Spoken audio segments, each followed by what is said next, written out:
गंदा वो नहीं, गंदे तुम हो। हकीकत ये है, बात हक और गलत की हुआ करे तो आगे बढ़ जाया करो, फिक्र न किया करो। यही हक वालों की पहचान है, इसलिए तो आवाज आती है। टल न सकते थे अगर जंग में अड़ जाते थे, पैर शेरों के भी मैदान से उखड़ जाते थे। अरे दश्त तो दश्त है, दरिया भी न छोड़े तूने, तर पैरे जुल्मात में दौड़ा दिए घोड़े। बेशक नारे तकबीर, ए रिसालत वाले सुन्नत जिंदा है। अल्लाह अकबर या रसूल अल्लाह। कई जगह मर्डर हो गया मस्जिद में ही है, मंडी बटियों पे मेंढों पे झगड़े होते तो हमने सुने थे। है अब आदमी को खेती की फुर्सत नहीं रही है ना, तो अब मस्जिद में लगवा दिए पंखे, एसी। दिमाग खराब हो गया नमाजियों का। मजाल है, पंखे के नीचे कोई बैठ जाए गरीब, चल वो उठाए से। और 5 वक्त के नमाजी तो अपना समझते हैं कब्जा। जुम्मे वाले से कहते तू आज यहाँ कैसे भाई, चल पीछे चल। बाकी टाइम में हमाम है जी, आज आके पंखे के नीचे बैठ गया, ऐसा लग रहा है जैसे सबके पड़ते की पड़ लिया जी। हालात ही हमारे, गोलियां चल गई। ले झगड़ा हो मुक्तदियों में तो मुसल्ला इमाम का बनता, जो यदि दूसरा लांगे। कई जगह 2 पार्टियां बन गई। एक तो मुझसे बोला हजरत हमारा फैसला ये कि पहले ये अपने इमाम के पीछे पढ़ेंगे, फिर हम अपने इमाम के पीछे पढ़ेंगे। मैंने मस्जिद है मंदिर नहीं है। हाँ, एक ही सफ में खड़े हो गए महमूद अयाज, ना कोई बंदा रहा ना कोई बंदा नवाज। आज सबके गिरबान में। आज हालात क्या देखिए, आज हालात क्या ये अरे अब मौलवी भी ढंग के ना रहे, चल मौलवी ढंग के नहीं है, तू तो ढंग का बन, खुद तो ढंग का बन भाई, तुझे तो मरना है ना। मैं गलत हूँ, फर्ज करें मैं गलत हूँ, लेकिन तू तो सोचना मुझे सही होना है। तू सोच मुझे सही होना जरूरी नहीं है। वो तुमने नहीं सुना, वो एक शख्स पीर की तलाश में निकला था, तो रात में ना चौराहे पे कोई चोर मिल गया, उसने पकड़ लिया, बोला मुरीद कर। वो कहने लगा मैं चोर हूं, बोले नहीं पीर है। इतनी रात में तू जा रहा है, तेरी पहचान है ये, तू पीर है। चोर ने सोची यार भाई मसला ही खराब हो गया, जान छुड़ानी है ना तो भाई इसे मुरीद ही कर दो। मुरीद कर लिया। उससे बोला कि हाई खड़ा रही, आ रहे हूं। चला गया, भाग गया चोर, क्योंकि उसे चोरी करनी थी। वहीं खड़ा रहा, वहीं हिला नहीं मुरीद। भले पीर जो था चोर था, मगर वो हटा नहीं। क्यों? वो अपने एतकाद में मजबूत था। लोगों ने कहा कैसे बात है? कहा रात मुझे पीर मिला था, खड़ा कर गया। उसने कहा पीर नहीं वो चोर था। उसने कहा तुम्हारे लिए चोर था, मेरे लिए तो पीर था। क्या बात है। फिर रब का करम ऐसा हुआ, उस चोर को भी रब ने वली बना दिया था। यार तू अपनी जगह सच्चा हो ना, तू अपनी जगह सच्चा हो। लोग गलत हैं साहब, ये मौलवी गलत है, फला गलत है, भाई चल सब गलत है, तू तो जन्नती हो ना। मतलब खुद हराम की खा रहा है, खुद हराम की खा रहा है। अपनी बेटियां चौराहे पे टहल रही है, कह रहा प्रधान की अच्छी नहीं है। हाँ, अपने घर में बेगैरती है, कह रहा उसकी औलाद अच्छी नहीं है। यार सबको छोड़ अपने आप को देख, अपने घर में निज़ाम मुस्तफ़ा लाजिम कर। अगर मैंने मामा ये झूठ बोलते हैं, ये चोरी करते हैं, तो मुझ पे लाजिम ये है इनको न देखूं, इनको न देखूं, अपने आप को देखूं। मालिक मुझे चोरी से बचा ले, मुझे झूठ से बचा ले, मैं तेरा बंदा हूँ, तेरे महबूब का उम्मती हूँ। तो किसी पे उंगली उठाने से आप नहीं बच सकते हैं, किसी को निशाना बनाने से आप नहीं बच सकते हैं। अपने गिरबान में आप झांकें, कोशिश ये करें हमारी इस्लाह होनी चाहिए, जो खामियां हमारे अंदर हैं अलग होनी चाहिए। हाँ नौजवान, जब सोच अच्छी होती है तब अल्लाह तरक्कियां दिया करता है, बरकतें दिया करता है, और फिर इतने दुरूज देता है कि दुनिया देख के हैरत किया करती है। लोग कहते हैं क्या मिलेगा, इमाम बन जाएगा बेटा। मैं ये नहीं कहता हाफिज बना के बेटे को सिर्फ इमाम बनाना, हाफिज बना के बेटे को मुदर्रिस बनाना, ये भी तो हो सकता है। तेरा बेटा हाफिज कुरान हो, अच्छा बिजनेसमैन भी हो, तेरा बेटा हाफिज कुरान हो, अच्छा डॉक्टर भी हो, तेरा बेटा हाफिज कुरान हो, अच्छा वकील भी हो, तेरा बेटा हाफिज कुरान हो, अच्छा इंजीनियर भी हो, तेरा बेटा हाफिज कुरान हो, अच्छा बेहतरीन जज हो।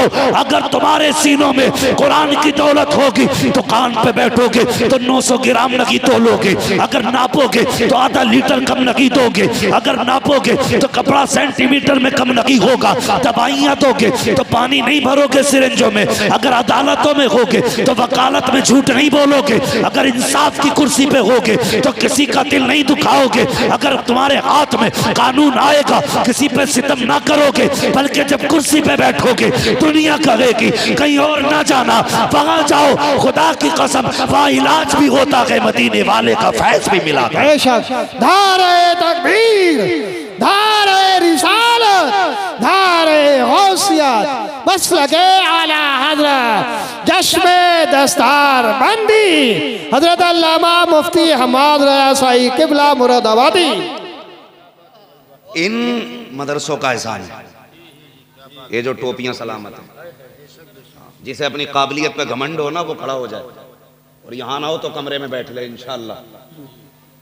जितना नशा चढ़ा होगा ना काबिलियत का, सारा ही उतर जाएगा 2 सेकंड में। इल्म खेल नहीं है, बहारे उर्दू के 4 हिस्से पढ़ के किसी मौलवी से ना उलझा करो, वरना हशर अच्छा नहीं होगा। ये बता के जा रहा हूँ, हशर अच्छा नहीं होगा। ये मदरसे जो आज टोपियां सलामत हैं, ये मदरसों की देन है जो आज दाढ़ियां सलामत है। जो चनों में कलमा पढ़ लेते हो ना, ये मदरसे की देन है। जिन इलाकों में मदरसे नहीं है जाके देखो, वहां कलमा तक बच्चों को नहीं आता है, कलमा तक नहीं आता वहां के बच्चों को, जहां मदरसे नहीं है। पहचान नहीं होती है मुसलमान है कि गैर मुस्लिम है। पहली बात, हम तो उस एरिया में रहते हैं जहां हमारी कसरत है। दूसरी बात, उलमा की कसरत है। मदारिस इतने, खुदा की कसम परेशानी की जरूरत ही नहीं, वरना दौर देखो कैसे कैसे दौर गुजरे हैं। अल्लाह अकबर। नाम सुना होगा आपने मखदूम माहिमी का, सुना है ना? कहाँ है ये? अल्लाह सलामत रखे। कोई जवान बोला है मुंबई में, यकीनन वो गया होगा। कहाँ है मजार शरीफ इनका? मुंबई में। अल्लाह करे सारे अल्लाह वालों के मजारों पे जाया करे। यही मसला क्या हालात रहते, समझ गए भाई?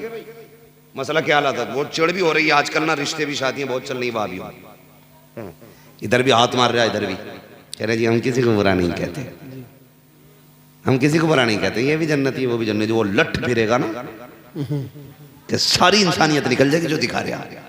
दो रंगी छोड़ दे एक रंग हो जा, सरासर मोम हो जा या सरासर संग हो जा, है ना? तो मसला क्या हालत जाए करो। मैं बता रहा हूँ इल्म क्या चीज़ है। मखदूम मांगी यतीम हो गया, बचपन से यतीम। माँ से कहने लगे माँ मुझे इल्म से इश्क है, माँ मैं इल्म सीखना चाहता हूँ। तो ऐसे मदरसे दरवाजों पे नहीं थे, ये तेरा मेरा नसीब है। इधर आंख बंद नहीं होती, उधर कुरान पढ़ने वाले पहले आ जाया करते। ये मुकद्दर है अपना अपना। हाँ, तो कहने लगे माँ मैं पढ़ना चाहता हूँ। माँ ने कहा लगते जिगर नूरे नजर, इकलौता बेटा है मेरा, तू अगर जाएगा ना तो फिर तेरी माँ का दिल नहीं लगेगा। ये तो इकलौते थे, जाओ। ये जो बैठे ना, ये माओ के लाल, अगर ये बाहर और प्रदेश के हैं ना, तो अगर इनकी माओ के 4-4 बेटे और भी हैं ना, तो इनकी रुखसती पे माँ भी रोई होगी। 4 बेटे होते हुए भी इनको माँ ने जुदा करते वक्त आंसू बहाए होंगे। इनके लिए बहन भी रोई होगी, भाई भी रोया होगा, है कि नहीं? रोए होंगे।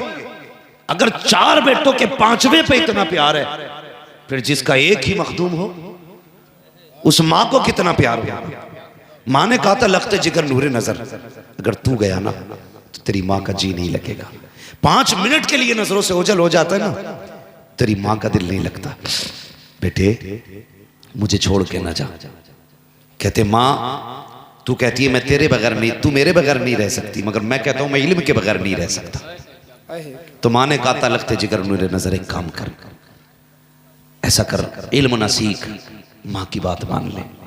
छोटे थे, माँ ने जब इतना कहा ना तो सोचने लगे माँ की मानूं कि खुदा की मानूं, यानी दीन सीखना। फिर ख्याल आया माँ की मान ले, खुदा खुद ब खुद रास्ते खोल देगा।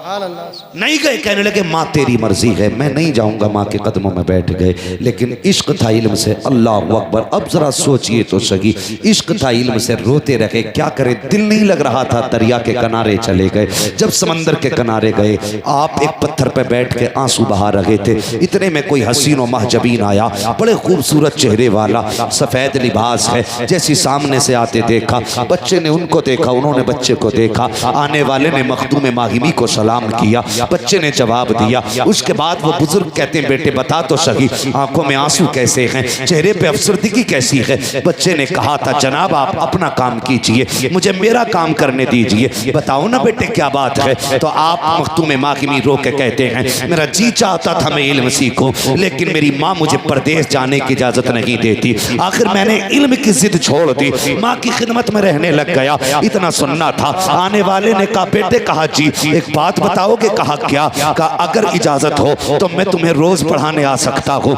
यही पढ़ने के लिए आया करना, मैं तुम्हें पढ़ाने आया करूंगा, लेकिन मेरी एक शर्त है। कहा कौन सी शर्त? कहा किसी को बताओगे नहीं कि मैं कौन हूँ। कहा हजरत जी मैं तो जानता नहीं आप कौन हो। आने वाले ने कहा बेटे मुझे नहीं जानता, मुझे खिज्र कहा जाता है, मुझे खिज्र कहा जाता है, मैं आपको पढ़ाने आऊंगा, लेकिन शर्त यह है किसी को बताओगे नहीं, रोज इसी टाइम आया करना। आपका मामूल था हर दिन उसी वक्त दरिया के किनारे आते, मखदूम को आकर के हजरत खिज्र पढ़ाया करते। एक दिन माँ ने पूछ लिया लखते जिगर नूरे नजर मेरी आंखों की ठंडक बता तो सही, दोपहर के वक्त में कहाँ चला जाता है? ए बेटे बता तो सही, मैं तलाश करती रहती हूँ। जैसी माँ ने इतना कहा है, ख्याल आया मखदूम ने वादा ले लिया था अगर राज खोल दिया तो पढ़ाने नहीं आएंगे, जब तक राज राज रहेगा हम आते रहेंगे। फिर दिल ने कहा यार जब माँ की बात मानी थी तो खिज्र आ गया था पढ़ाने के लिए, आज माँ से सच बोलेंगे फिर कोई इंतजाम कर दिया जाएगा। कहते माँ मैं कहीं और नहीं जाता हूँ, मुझे दरिया के किनारे खिज्र पढ़ाने आया करते हैं। माँ ने इतना सुना, बेटे को सीने से लगाया, कहती लखते जिक्र कोई बात नहीं है, जाया करो मेरी तरफ से इजाजत है। रोने लग गए। माँ ने कहा बेटे अब क्या बात है? कहा मैं इसलिए रो रहा हूँ, खिज्र ने वादा किया था कि अगर बता दोगे तो पढ़ाने नहीं आएंगे। कहा अम्मा मैंने राज खोल दिया है, अब खिज्र नहीं आने वाले हैं। माँ ने लखते जिगर को सीने से लगाया और सीने से लगा के कहा था या अल्लाह मेरे बेटे ने मेरी रजा के लिए अपनी खुशी को कुर्बान कर दिया है, ए मेरे रब मेरे बेटे के लिए अपनी रहमतों के दरवाजे खोल दे। माँ ने दुआएं दी हैं। अब मखदूम माकिमी रोते हुए फिर दरिया के किनारे उस जगह पे गए हैं जहाँ खिज्र आया करते थे। तो क्या देखते हैं, आज से पहले जब मैं जाया करते थे मखदूम तो खिज्र बाद में आते थे, मखदूम पहले जाते थे, लेकिन आज खिज्र पहले आ चुके हैं, मखदूम बाद में पहुंचे हैं। आपने जाके सलाम किया, कहा हजरत जी वादा किया था कि आप नहीं आओगे, फिर किस लिए आए हो? तो खिज्र ने कहा था बेटे मैं पढ़ाने नहीं आया, मैंने वादा किया था पढ़ाने नहीं आऊंगा। कहा फिर किस लिए आए हो? कहा जब तेरी माँ ने हाथ उठाए हैं तो पट्टा फैलाया है तो रब ने कहा था ए खिज्र आज के बाद पढ़ाने मत जा, बल्कि जा मेरे मखदूम को सीने से लगा और जितना उसके सीने में आ जाए सारा एक लम्हे में आता है। क्या बात! नारे तकबीर, नारे रिसालत, नारे गौसियत, मसलके आला हज़रत, जश्मे दस्तार बंदी, उलमा अहले सुन्नत। फिर अल्लाह ने वो इल्म दिया कि दरसगाहों में उनकी किताबें चली। आज दुनिया उनके दर की फ़कीर बनी हुई है, दुनिया उनके दर की फ़कीर बनी हुई है। आप देखें तो सही, इल्म के बगैर क्या है? कुछ भी नहीं है। आला सरकार वो सिपाह क्या फरमाते हैं, दरस्तुल इल्म हत्ता सिरतु कुतबा, मैंने इतना पढ़ा कि अल्लाह ने मुझे कुतुबियत की डिग्री अता फरमा दी। हाँ आज ना वो देखो 6 अंगूठी पहन के आएगा और कहेगा जी मुल्ला और फकीरों की नहीं बनती है। बनेगी भी कैसे भाई? बनेगी भी कैसे? तू शैतान की नस्ल से है, हम हुजूर के वारिस हैं, तेरी हमारी तो बनने वाली है ही नहीं। हाँ अगर बनने वाली होती तो फिर तू कहते ही नहीं। कह रहा फकीर है हम, फकीर नहीं है तू, चोर है, गुंडा है, लफंगा है। फकीर वो होते हैं जिनके पास इल्म भी होता है, तसव्वुफ भी होता है, उन्हें फकीर कहते हैं, उन्हें फकीर कहते हैं। अगर फकीर देखना है तो बरेली का अहमद रजा देख, अहे क्या बात है! अगर फकीर ही देखना है तो बरेली का मुस्तफ़ा रजा दे, अगर फकीर ही देखना है तो बरेली का अख्तर रजा दे। क्या बात है! बहुत अच्छे, बहुत अच्छे। फकीर इन्हें कहते हैं फकीर। कैसे फकीर? अफ्रीका का मामला है, जंगल का। जब अदर सफर फरमा रहे थे सरकार ताजुल शरिया ना, तो शेर जंगल से निकल आया, ड्राइवरों के सबके हालात खराब, पसीने थे। कहने लगे हुजूर मसला है, शेर आ गया। तो आपने फरमाया तो खोल दो गाड़ी, शीशा खोलो। कहा हुजूर अफ्रीका का शेर है, जंगल है, और आप अमानत है कौम की, कुछ हो गया तो फरमाने लगे कुछ नहीं होगा। ये जंगल का शेर है, हम मदीने वाले के शेर है। क्या बात है, बहुत खूब, सुभान अल्लाह सुभान अल्लाह। तो ये फकीर होते, शीशा खुला, वो आया, वो जिस मकसद से आया, वो दीदार करने आया, ये जो भी आया। हाँ, ये तो अल्लाह वाले ही जाने। सही बात है। दीवाने को तहकीर से दीवाना ना कहो, दीवाना भी कुछ सोच के दीवाना बना है।